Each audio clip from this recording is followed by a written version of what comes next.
Hello friends मैं आपका साथी धर्मराज यादव और आज के सेशन में मैं आपको बताऊंगा मल्टीपल इफेक्टिव ऑपरेटर प्लांट से रिलेटेड कुछ प्रॉब्लम्स के बारे में। दोस्तों, मल्टीपल इफेक्टिव ऑपरेटर प्लांट को शॉर्ट में एमई प्लांट बोला जाता है, जैसा कि हम सभी लोग जानते हैं। तो अगर जब आप एमई प्लांट को ऑपरेट करते होंगे तो उसमें बहुत सारे ऐसे प्रॉब्लम है जो आपको फेस करनी पड़ती है, जैसे कि स्केलिंग की प्रॉब्लम है, फॉलिंग की प्रॉब्लम है, कोरोजन की प्रॉब्लम है और समटाइम आपको फोमिंग की प्रॉब्लम देखने के लिए मिलती है। लेकिन ये सब कॉमन प्रॉब्लम होते हैं। इसके अलावा भी बहुत सारी ऐसी प्रॉब्लम्स होती हैं जो हमको डायरेक्टली या इनडायरेक्टली जो हमारे एमई प्लांट के परफॉर्मेंस के ऊपर इम्पैक्ट डालते हैं। तो ऐसे कौन कौन से और जो प्रॉब्लम्स हैं उसके बारे में मैं आपको बताऊंगा। तो ऐसे 10 ऐसे प्रॉब्लम्स हैं जो एमई प्लांट के परफॉर्मेंस पे, उसकी स्टीम इकोनॉमी पे या बहुत सारे ऐसे अपने जो प्रोडक्टिविटी के ऊपर जो इम्पैक्ट डालते हैं। तो कौन कौन से ऐसे प्रॉब्लम्स हैं उसको जानने के लिए आप इस वीडियो को लास्ट तक जरूर देखना और इस वीडियो को आप स्किप मत करना। और अगर आपको ये जानकारी अच्छी लगे तो इस वीडियो को आप लाइक कर देना और अपने फ्रेंड सर्कल में आप इसको शेयर कर देना। और अगर आप इस चैनल पर पहली बार विजिट किया हो तो प्लीज आप इस चैनल को सब्सक्राइब कर देना और बेल आइकन को एक्टिवेट कर देना। तो आइए समझते हैं एमई प्लांट के प्रॉब्लम्स के बारे में। तो आज का जो टॉपिक है वो है problems in ME plant. The multiple effective operation ME plant can encounter various problems that may affect their efficiency, productivity and overall operation. Some common problems in ME plants include, यानी कि जो multiple effective operation जो plants होते हैं उनमें बहुत सारे ऐसे प्रॉब्लम्स होते हैं जो उसकी इफिशियंसी पर, प्रोडक्टिविटी और ओवरऑल ऑपरेशन के ऊपर इम्पैक्ट डालते हैं। जिसमें से कुछ एमई प्लांट के कॉमन प्रॉब्लम है जो यहाँ पर लिस्टेड है, जिसमें से है scaling, falling, corrosion, poor heat transfer, water quality issue, foaming, energy efficiency, maintenance challenge, contamination and product quality और लास्ट में है सेफ्टी कंसर्न। तो एमई प्लांट के जो 10 लिस्टेड जो कॉमन प्रॉब्लम्स हैं उनको आपने जान लिया। अब इनके बारे में थोड़ा डिटेल से जान लेते हैं। तो सबसे पहले हम बात करेंगे स्केलिंग के बारे में। Scaling. One of the most prevalent issue in ME plant is scaling. Scaling occur when mineral deposits such as calcium carbonate or calcium sulfate precipitate and accumulate on heat transfer surfaces. Scaling reduce heat transfer efficiency, increase energy consumption and can lead to equipment damage and downtime. यानी कि scaling क्या है, ये एक बहुत ही बड़ा problem है multi effective operator plant के लिए। स्केलिंग तब होती है जब आपका जो इन्फ्लुएंट है, यानी कि ऐसा जो वाटर है जिसको आप क्या इवापोरेट कर रहे हैं मल्टीपल इफेक्टिव ऑपरेटर प्लांट में, उसमें कैल्शियम कार्बोनेट है, कैल्शियम सल्फेट है, उसके जो प्रेसिपिटेट होते हैं वो एक्यूमुलेट होकर क्या है जो हीट ट्रांसफर के सरफेस के ऊपर एक लेयर बना लेते हैं, उसी को हम स्केलिंग बोलते हैं। स्केलिंग जब भी हीट ट्रांसफर जो सरफेस एरिया पर कहीं होगा तो हीट ट्रांसफर जो इफिशियंसी होगी उसको कम कर देगा और जिसके द्वारा क्या होगी हमारी जो एनर्जी कंजप्शन है वो बढ़ जाएगी। यानी कि हम जो देखा जाए अगर पर केएल के हिसाब से या पर केजी के हिसाब से जो हम स्टीम जो पहले कंज्यूम करते थे और जो स्केलिंग आपके सिस्टम में, तो वो जो स्टीम का कंजप्शन है वो बढ़ जाएगा। और ज्यादा स्केलिंग की प्रॉब्लम है तो आपके जो इक्विपमेंट में ये डैमेज भी कर सकता है। सेकेंड है falling. Fouling is the accumulation of organic and inorganic deposits on heat transfer surfaces and equipments. Organic material like sugars, proteins, and oil can foul the surfaces, leading to reduced evaporation rate and increased cleaning frequency. यानी कि जो falling क्या होती है, जो organic और inorganic जो material होते हैं उनके द्वारा जब किसी हीट ट्रांसफर जो सर्फेसेस पे या इक्विपमेंट्स के ऊपर एक लेयर बना लेती है। तो ऑर्गेनिक मटेरियल जो होते हैं वो होते हैं शुगर, प्रोटीन्स, ऑयल, जो हीट ट्रांसफर सर्फेसेस पे फॉलिंग के लिए रिस्पॉन्सिबल होते हैं, जिसके द्वारा क्या होती है जो इवापोरेशन रेट है वो कम हो जाती है और हमारी जो क्लीनिंग की जो फ्रीक्वेंसी है वो बढ़ जाती है। थर्ड है corrosion. Corrosion can occur in ME plants due to the aggressive nature of the process fluid and cleaning chemicals. Corrosion can weaken equipments, causes leaks and contaminate the product. यानी कि corrosion क्या है? Corrosion को हिंदी में हम लोग क्या बोलते हैं? संक्षारण। इक्विपमेंट के अंदर संक्षारण या कोरोजन होने का कारण तभी होता है जब आपका जो प्रोसेस फ्लूइड है या जो क्लीनिंग केमिकल है वो अगर एग्रेसिव नेचर का है, तब कोरोजन होने के चांस होता है। और जो इक्विपमेंट के अंदर या आपके सिस्टम में कोरोजन हो गया तो वो क्या करता है इक्विपमेंट को वीक कर देगा, जिसके कारण लीक हो सकता है और आपका जो प्रोडक्ट है उसे में कंटामिनेशन होने के चांस हो सकते हैं। फोर्थ है poor heat transfer.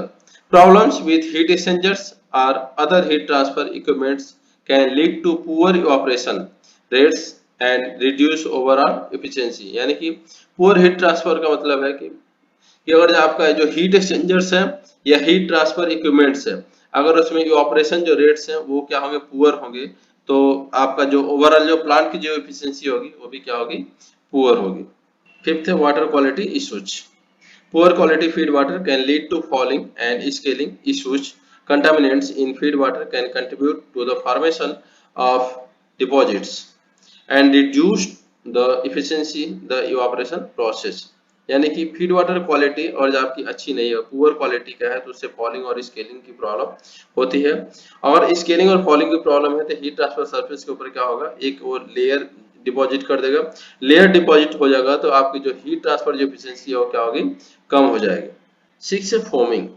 Foaming can occur in MA plants, especially during the concentration of certain solution. Foaming reduces the effective heat transfer area and can lead to unstable operation। यानी कि जो foaming की जो problems है EME plant में आपको हमेशा देखने के लिए नहीं मिलती, लेकिन कुछ ऐसे जो आपके जो सॉल्यूशंस होते हैं जिनको आप कंसंट्रेट करते हैं तो वहाँ पर फोमिंग की प्रॉब्लम होती है। जब भी आपकी जो फोमिंग की जो प्रॉब्लम होगी तो आपका जो हीट ट्रांसफर जो एरिया है वो क्या हो जाएगा, कम हो जाएगा, और जो आपका जो ऑपरेशन है वो क्या है, अनस्टेबल हो जाएगा। यानी कि आपकी जो ये ऑपरेशन रेट है उसके ऊपर क्या है, ये डायरेक्टली इनडायरेक्टली इम्पैक्ट डालता है। Seventh, energy efficiency. ME plant can be energy intensive due to the multiple stage of evaporation. Any inefficiencies in the process or equipment can be result in higher operating cost। ME plant energy intensive multiple stage evaporation plant होते हैं। अगर इसमें जो आपकी जो operation है उसमें efficiency बराबर नहीं मिलेगी और आपका जो इक्विपमेंट है उसमें इफिशियंसी बराबर नहीं मिलेगी तो बाय डिफॉल्ट आपका जो ऑपरेशन जो कॉस्ट है वो बढ़ जाती है। 8th है maintenance challenges. ME plant require regular maintenance to prevent and address scaling, fouling and other issues.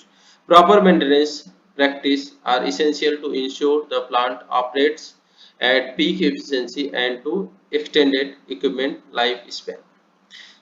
यानी कि एमई प्लांट को रेगुलर मेंटेनेंस की जरूरत होती है, क्योंकि और जब रेगुलर मेंटेनेंस करते हैं तो आप स्केलिंग, फॉलिंग और अदर जो प्रॉब्लम्स होते हैं उसको आप रिजॉल्व कर पाएंगे और उसको आप एड्रेस कर पाएंगे। और यदि आपकी जो एमई प्लांट की मेंटेनेंस की और जो प्रैक्टिस है वो बराबर है तो उससे क्या होती है कि आपको जो प्लांट की जो एफिशिएंसी है वो भी अच्छी बनी रहती है, वो हमेशा पीक लेवल पर अपने होती है, और जो इक्विपमेंट होते हैं उनकी भी लाइफ एक्सटेंड हो जाती है और जिनको आप ध्यान देते हैं तो। 9th है contamination and product quality। Contamination can occur if cleaning procedure are not adequate or if equipment is not sanitized properly।